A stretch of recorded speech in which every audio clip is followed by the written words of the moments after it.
want to outlive your children? If we do not get a handle on childhood obesity, the next generation of children coming up will live a shorter lifespan. Now that is scandalous. For today's presentation, I have used these sources.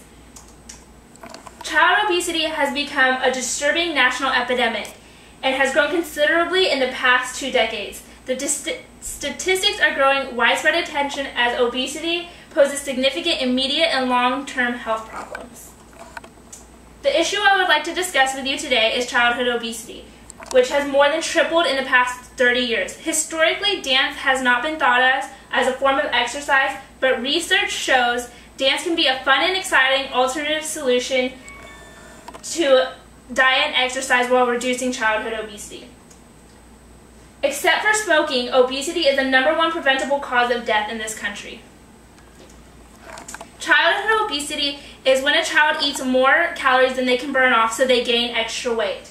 Body mass index, BMI, is used to define obesity by calculating the child's height and weight. BMI above the 95th percentile for children of the same sex and age defines obesity. Between 16 and 33% of children and adolescents are obese, and of that, approximately 9 million of them are over the age of 6. Over the past 3 decades, obesity has nearly doubled in preschoolers ages 2 to 5 and adolescents ages 12 to 19, and more than tripled in children 6 to 11. Here you can see a graph from 1971 to 2006 showing the increasing obesity rates in children's ages.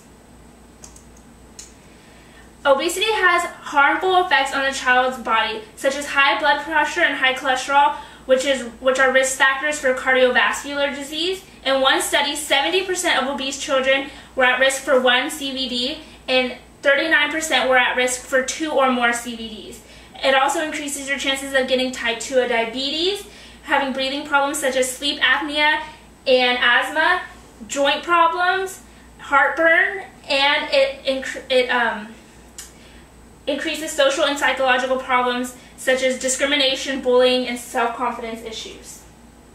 Dr. Geetha from Children's Mercy Hospital did research on how obesity affects children's arteries. He found that the artery age for obese children was 30 years older than their actual age, and 75% of these children were at risk for 2 or more coronary artery diseases. According to an article by Laura Nelson regarding the effects of childhood obesity, obese children were more likely to miss school due to health problems, scored lower on standardized math and English tests compared to more fit students, lacked focus due to sleeping disorders, and ultimately resulted in stagnated social skills for years to come. In 1910, 10 states had obesity less than 10%, and no state had a prevalence equal to or greater than 15%. By 2010, no state had obesity less than 20%. 36 states had a prevalence equal to or greater than 25%. 12 of these states had a prevalence of equal to or greater than 30%. Here starts off a map of the United States starting in 1985, and it will go to 2010, and you will see the increased number of the obesity rates. By 2010, you can see the orange and dark red, which is 25 to 29% of obesity rates. As overweight children become overweight adults, the diseases associated with obesity and healthcare costs are likely to increase even more. So now I've shared with you the impacts childhood obesity has on the children, but it also has impacts on the society, such as $3 billion spent yearly according to the Centers for Disease Control and Intervention, $147 million spent in medical costs, increase in health insurance costs, increase in Social Security claims because 80% of obese children become obese adults, and lastly, economic strain due to the decrease in number of fit people to work. One example of how medical costs increase is the story of 8-year-old Nicholas Reeves. At 117 pounds, Nicholas had to get his tonsils removed because the thickness of his neck was causing him to have sleep apnea. And there's no question why obesity is increasing in this day and age with video games, fast food society, and greasy foods in cafeteria. So why is all the concentration just in getting healthy foods in school? What about physical education? Only 22% of schools require their students to take a physical education class. And Karen Remley states, if we do not get a handle on this now, our children will live a shorter lifespan than we do.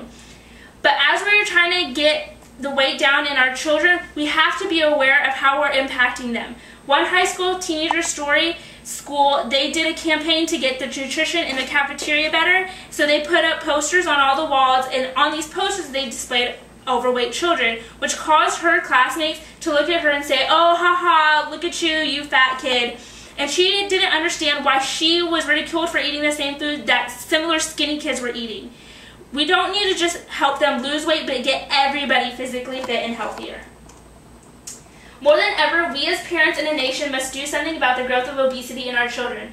We must do more than just talk. We must be concerned enough to act.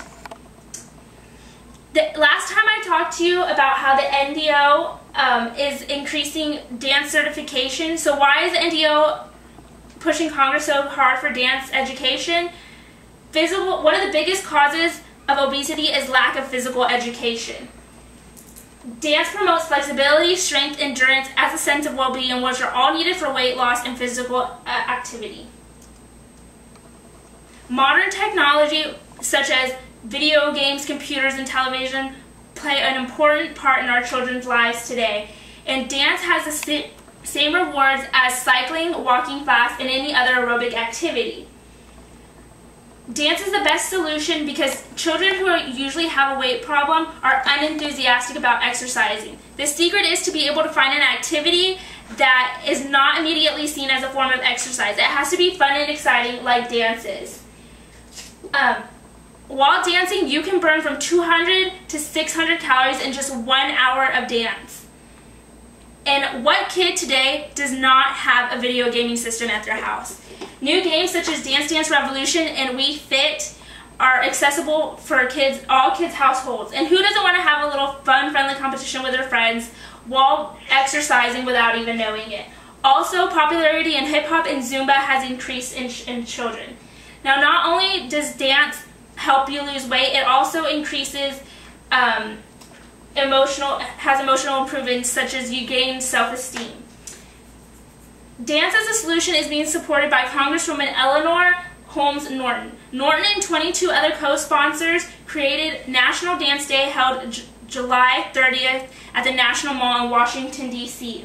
National Dance Day promotes all dance forms as well as getting kids physically active and dance education.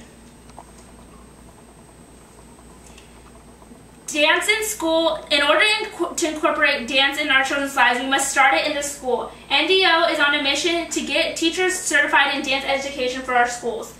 In Redmond, Oregon, they performed a 5-month study on dance on the third and fourth graders. They provided a game similar to Dance Dance Revolution, and after 5 months, it was shown that absenteeism was decreased by 30%, social skills improved, and 13.8 of the 4th graders increased their mile run.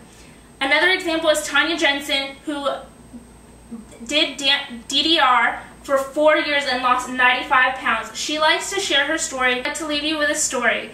My sophomore year of high school, I joined my dance team, which required many physical activities.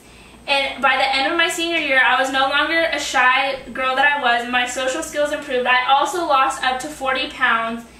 And my whole life changed, and I became healthier. So thank you for your time today.